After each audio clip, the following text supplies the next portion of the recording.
Thanks, everybody, for joining us this week, and thanks for being flexible. San Jose State, after another win, a historic win on the road at Hawaii. They're 5-0 for the first time since 1939.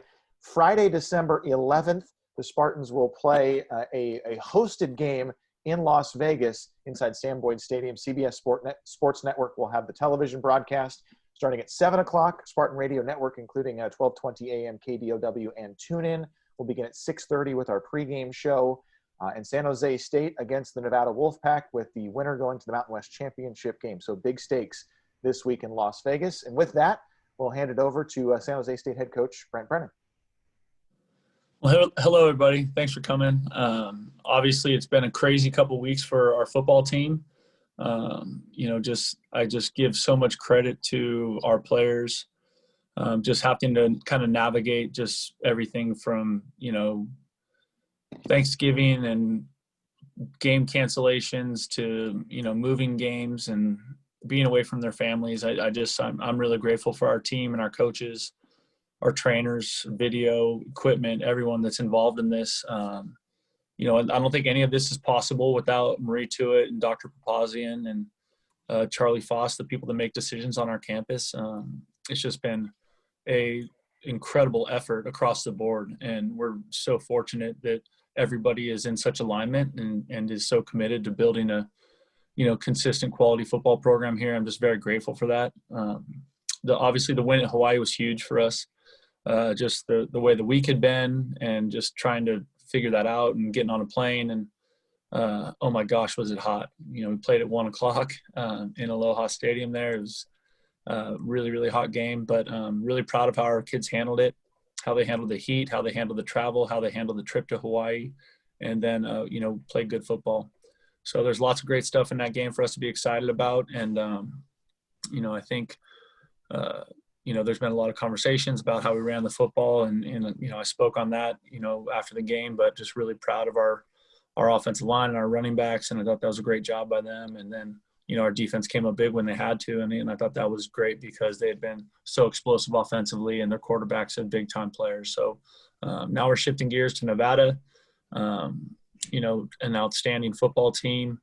They have really good personnel across the board. When you look at them on both sides of the ball, their defensive outfit is extremely active, very, very sound, very good tacklers. They've been consistently playing good defense throughout the season. It shows up week in and week out. And then when you look at them on offense, obviously they have some of the premier playmakers in the conference. And so that's easy to see. When you combine their quarterback, who I think is conference player of the week, and their wide receiving core, which continues to just make explosive, incredible plays down the field, with their two-man punch at running back, they're just big-time offensive outfits. So it's an incredible challenge for our team, and we're here practicing, in this much different environment, and there's a lot going on. We got finals this week, and so just every day, we're just grinding through it, working through the process, taking one step at a time. Okay, we're going to open up to some questions here. And again, you can raise your hand in the participants function, or you can type it into the chat. I will also remind everybody that Marie Tuitt, the athletics director at San Jose State, is available for a little bit of time here. I think she has an engagement right around 3 o'clock. So if there are any COVID-related or big picture type of stuff, Marie is here for that, and you can direct your questions to her. But we're going to start with just Shaun. Go ahead. Hey, Coach, how you doing? It's Shaun Reed from The Athletic. You guys haven't been able to play a home game in over almost a month now, and you're going to be on the road for the foreseeable future due to the COVID-19 restrictions in Santa Clara. How would you describe just this whirlwind experience, just both as a coaching staff and for your players? I think it's just it's really been a challenging process and an exciting process. I think in lots of ways it's brought us together.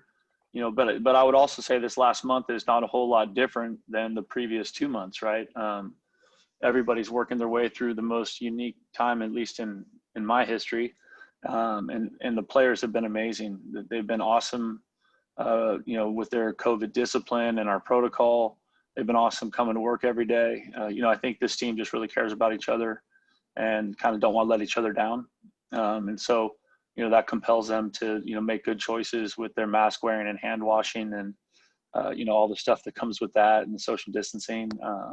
And then, for a coaching staff, it's unique. Obviously, we thought, coming down the stretch, we'd be getting to play 2 games in Sefke Stadium, which we were excited about.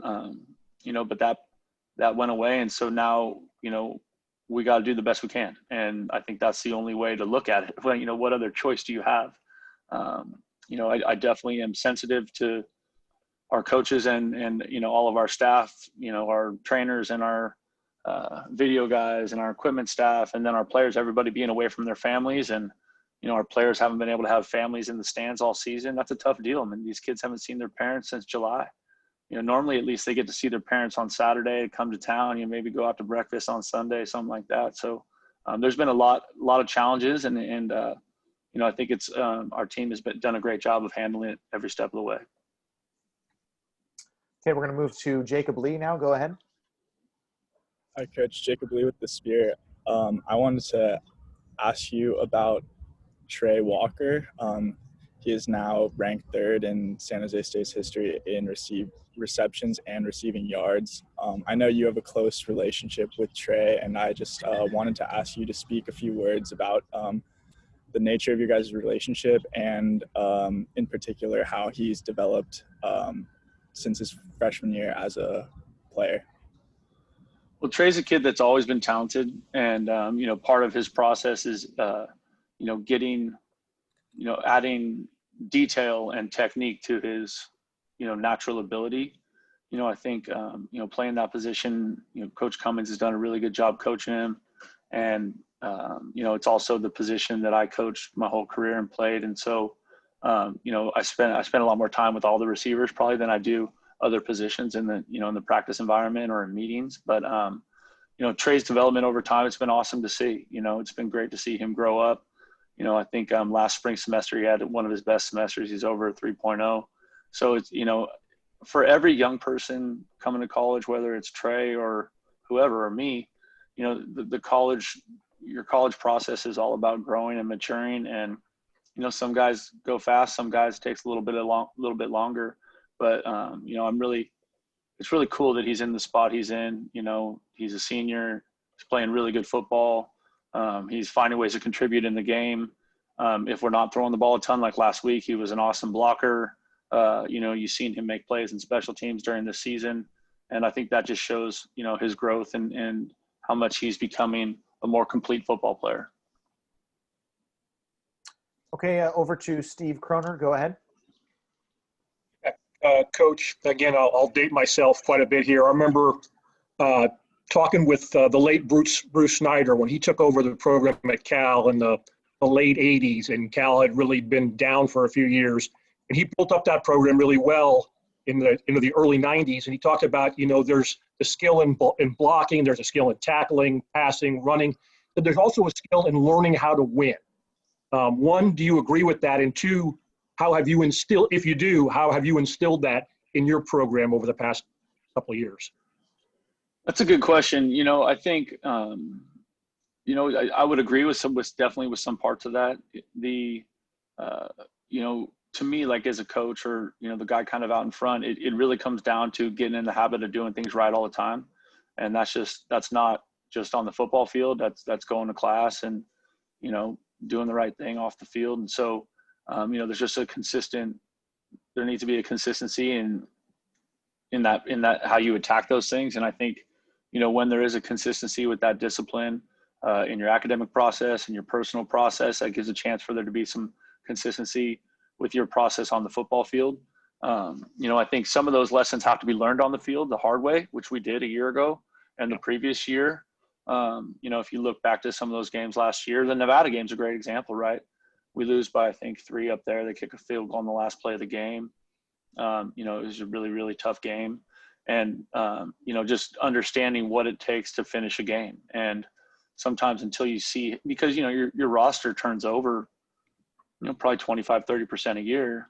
So you're always teaching a new group of guys what that is. And even this year we're playing a bunch of young guys. And so, trying to get those older guys to teach those lessons and to talk about those things and to make sure that's a part of our practice environment, whether that's, practicing the 2-minute drill or talking about the things that win football games at the end, effort, ball security, understanding game situations, right?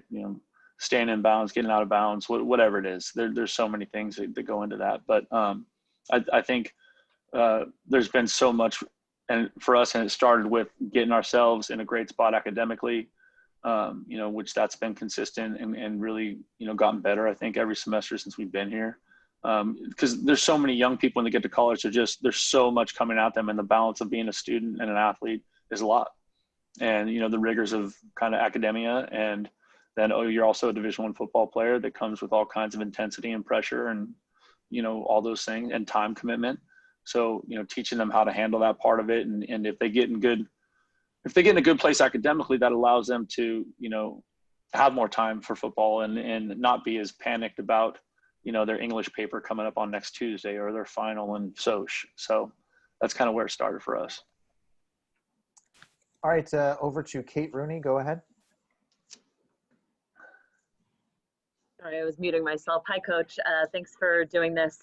My question to you is this season a little bittersweet to have this level of success in the truncated season?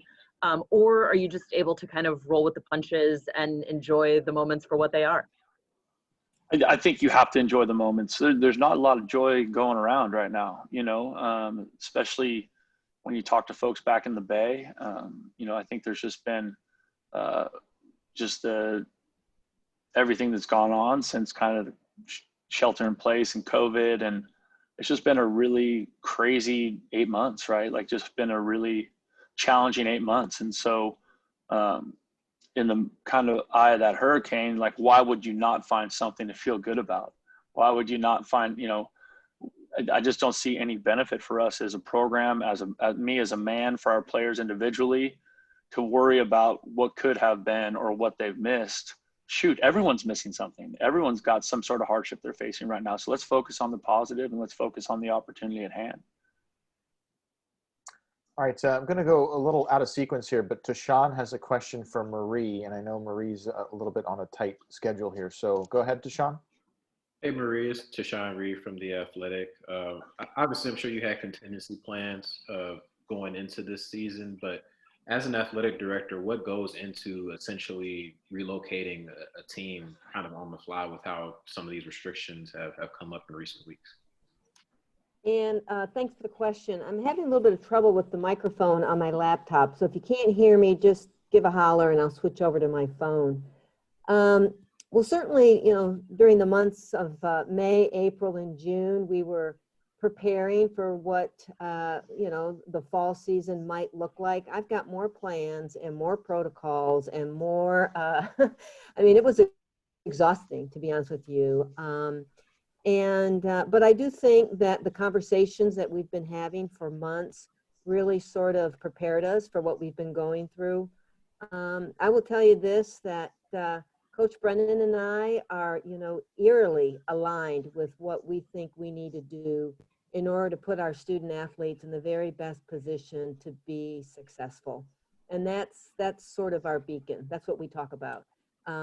So it's been difficult. He's right about, it's been a heavy lift, and yet we just look at the positives. We roll our sleeves up, and no matter what, curveball is thrown our way, we figure it out. And again, always with trying to create the very best competitive environment for our student athletes. I will say this, that it's devastating to us not to be able to play our last 2 home games in CEFCU Stadium and say goodbye to our seniors. And as Coach Brennan said, we've got so much to feel good about, and there's such a positive vibe with San Jose State football that we just look forward to every day. We are incredibly excited for Friday evening, and it certainly is going to be a season that none of us will ever forget. Okay, we're going to go back to Jara now. Go ahead, Jara. What's good, Coach? It's Jara Gajola from the Spear. How you doing? Hey, Jara, what's up? I'm good. A lot has been made about the passing offense for Nevada, but I think something that's been lost in translation has been Toa, their running back. I know, last year, he had 160 yards against you guys. What's it going to take to stop the running game, and particularly Toa? He's such a good player. You know what I mean? He's such a good player. You know, we loved him out of high school. And he just combines a really unique brand of physicality and speed and quickness for a body that big. And so, the biggest, important part about that is just playing good defense, guys being sound, being in their gaps, and then we're going to have to play with physicality. And I think that's something our defense has done a good job of that, but no one so far has challenged us the way, Toa will. So, that's something that we have to be ready for. And that's something we've been talking about, since we got out of the Hawaii, game and started game planning Nevada. All right, before we move on, I'm going to just give a last call for questions to Marie. So if anyone has a question for the athletics director, just feel free to open your mic and ask Marie right now. Okay. Okay, everyone. Thank you for supporting us. We really, really appreciate it. Everyone take care. Have a good week. Bye, Marie. All right, we're going to shift over to Derek. Go ahead. Hey, Coach. Derek Gow of the Spear and KSJS-FM. Congrats on the big win over the weekend in Honolulu. My question has to do with Coach Cummings. I know he was your former player at Oregon State, and I just wanted to ask about how you've seen him evolve from being one of your former players now to now being a former coach. And he did mention you have a funny story that he wouldn't share, but he allowed you to share it. So. Let me just, before Brennan starts, Coach Cummings is a current coach. He's not a former coach. Yeah. All right, Coach. Okay. Hi, Lawrence. It's good to see you. So Coach Cummings is doing a great job with our receivers. I've really seen him grow. I think, early on in our process, it was so much about, he was learning on the fly. He had not been a full-time coach before. And I spent a lot more time in that room, kind of messing it up. And, I haven't done hardly any of that the last couple of years, and so it's awesome to see that he's done a great job of building rapport with his players and then also giving them, the kind of the technical skill and development that they need to make plays in games. And so, he's a young coach, but he's a coach that is incredibly hungry to learn and improve, and he's doing a great job with those guys. Over to Chris Alvarez. Go ahead. All right, Coach, I don't want to bury the lead, but you win and you're in the Mountain West Championship. So what's the situation like as far as practice and keeping the guys focused to win this game? Essentially, it's a championship game to get into a championship game. Yeah, since I've been here, we haven't beaten Nevada. You know what I mean? So to us, all that matters is this game and being ready as we can for this game. And that part of it that's really kind of all it's been for us all year, right? The Hawaii thing was such an interesting thing, and just how it happened. You couldn't be well, hey, let's worry about what's happening 2 weeks from now, or let's worry about the next one. That's had to be us all year. That's a huge kind of focus for us in our program anyway. Is all that matters is what we're doing right now, and so right now we're getting ready for Nevada, and that's really all that matters. And year in and year out, they put a fantastic football team on the field. They are very well coached. Coach Norvell has done a great job with that program, and they've got good players at all the positions. Just watch them play. There's a reason they're in the situation they're in, and they've had to play a lot more games than everybody, right? And they're winning, right? And so, I thought, they played really well last weekend against Fresno, and it's just impressive what they've done. So, we have to get ready for this game, and that's all we can afford to do, and that's all we want to do.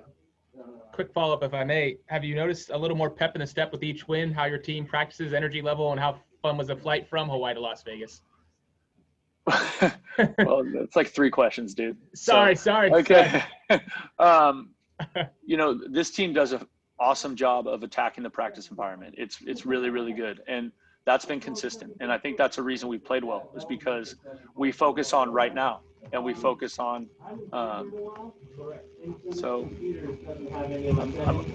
I'm getting a ton of feedback from somebody I can't hear. Can somebody mute themselves? Mute a mic. There we go. Sorry. Okay, yeah. I was getting blown out a little bit.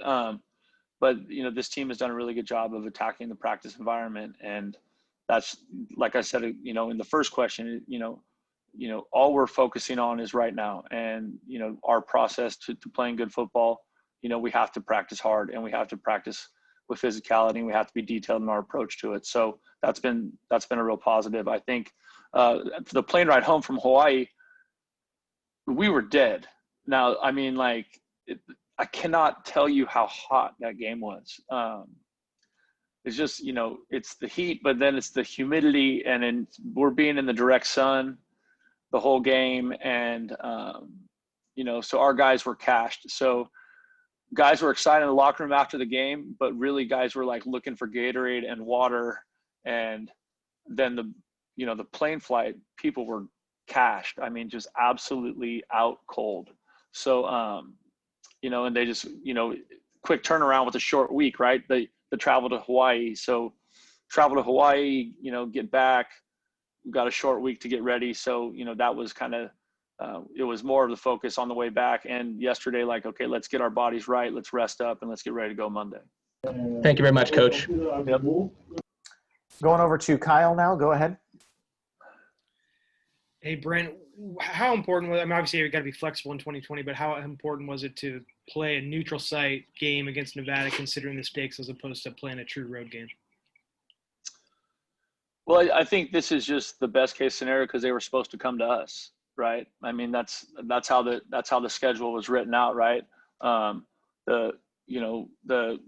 wasn't excited about going over to Hawaii, you know what I mean? And I'm glad we played well and found a way to win the game, but anytime you can give your guys some consistency and not have them moving all around, and so that part of it, having this game here, kind of where we're going to practice all week, I think that's good for our football team. These kids need some stability right now, in my opinion, and so this is the best way for us to give them that. Andrew Pang, go ahead.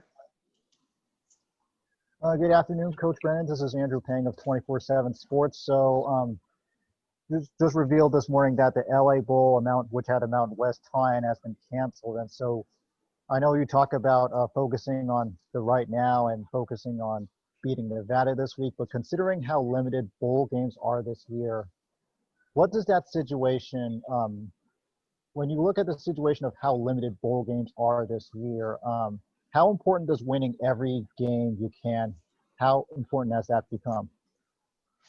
Andrew, we don't ever look at it in terms of the bowl picture. You know what I mean? We just look at it in terms of winning that one game. And so I didn't know the LA Bowl's been canceled, but that's too bad. And, but we need to play well this week. And so that's the, I said it a couple weeks ago on one of these conversations, right? Yeah, it's nice that we've won games so far, but no one cares what you did yesterday, right? And all that matters is how we play Friday night. Back over to Kate. Go ahead.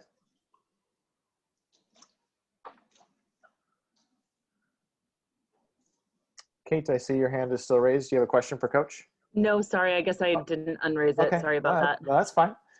Jara, go ahead. Hey, Coach, just a quick one. Usually you take these press conferences in your office. Obviously you can't do that right now. Is that your hotel room? I see a little painting in the back. Well, I'm not really an art connoisseur, and that is the hotel art in my room. Yeah, so I'm in my hotel room right now, and I'm doing this on a phone because my iPad wasn't working, and that's not Zoom on a phone is not a lot of fun either. But yeah, so I'm in my hotel. Many people think that's an original Lawrence fan, but it's not. It's not. Those don't travel well. No. Victor Aquino, go ahead. Hey, Brent. Vic Aquino, Mountain West Connection. Can you maybe talk about the logistics behind the scenes, guys? I mean, we talk about, I know some of the kids there. I mean, the chalkboard guys, the digital guys, and, what they seem kind of like unsung guys. I see those guys running their butts off just as much, and even the ladies bringing the waters out. And can you comment on all the support staff there to try to keep things normal for you guys? That is an awesome question, and I'm so glad you asked it. And those people are amazing. You know, they're going through the same stuff the coaching staff and the players are going through, and they're every bit a part of our family as the staff and the players are. You know, if you start with our equipment staff, Hank, like the logistics of getting us, our laundry washed for practice tomorrow. The stadium, we're sharing the practice environment with New Mexico. Now there's a gap between us practicing, but that's logistics. Our equipment, their equipment off, ours on. There's just a whole bunch of stuff to figure out. To me, one of the absolute champions of our program is Ben Thenis. He's the hardest working man in Sparta. You would not believe the output from that one human being is absolutely astronomical.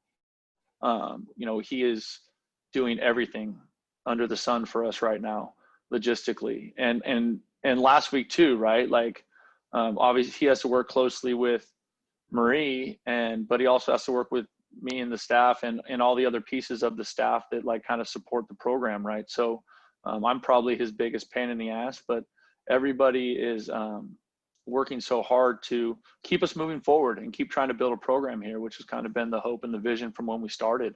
Laura Alexander, our head athletic trainer, she's here. Her crew is, working hard, and they've been displaced all this time, and they had to go to Humboldt with us, and then Gary Uribe, our strength staff, and he's with us, and trying to find a place where guys can lift while we're here, right? And like, can we build a weight room? Like, what are we doing? There's so many pieces, and every branch of that support crew is so important. Cam Radford, our video guy, like, not only do they have to do the functional part of filming practice and providing cut-ups and that kind of stuff for us so that we can, game plan and watch practice and evaluate and coach. They also are in charge of a huge, massive effort and Ryan O'Rourke, in terms of leading our, kind of our messaging and our social media presence and what people are, what stories are being told about San Jose State football and our players and our coaches and our staff on this journey. They also have the added impact of recruiting, right? So Gali Wadud, who's here, who's the head of our personnel. So there's so many pieces, and I'm so fortunate that those people are so committed to what we're doing. They're awesome. They're awesome at their jobs. They're great leaders in their own mind. They have awesome relationships with our players and our coaches. This is such a healthy family, Vic. It is like crazy. I mean, we're like any family, right? There's bits and pieces of dysfunction, but as a whole, when you're talking about 30, 40 people, it's a special group, and all of those people are so important to our process. I'm so grateful for all of them, and it's fun to be on the journey with them because they're all in and they're with us every day. Awesome, thanks. Just a couple more questions here. We're going back to Steve Kroner. Go ahead. Yeah, Brent, I'll ask you the boring. You have 2 or 3 X's and O's keys to beat Nevada. What would those 2 or 3 keys be?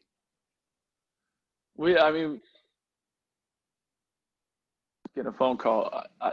Are you guys there still? Sorry. The Zoom on the phone is tricky now. The Zoom on the phone is tricky. I think, for our offensive football team, we need to take care of the football and be balanced in our attack. We need to throw it, and we need to be able to run it. That's been such a big part of us this year. In the games we played against good people is a combination of throwing the football and running it well, or running it efficiently. I think defensively, they have so many weapons. We have to contain their big play people. Obviously, that starts with Dobbs and Strong and Tala. Those 3 are just a monster. And so, that part of, having our eyes in the right place and, playing sound defense and tackling will be so critical for us in this thing. All right. Thanks so much for joining us this week. And once again, San Jose State Friday kickoff, 7 o'clock from Las Vegas against Nevada. Coach, thanks as always. Thanks for coming, everybody. Y'all have a great day. Thanks, Coach.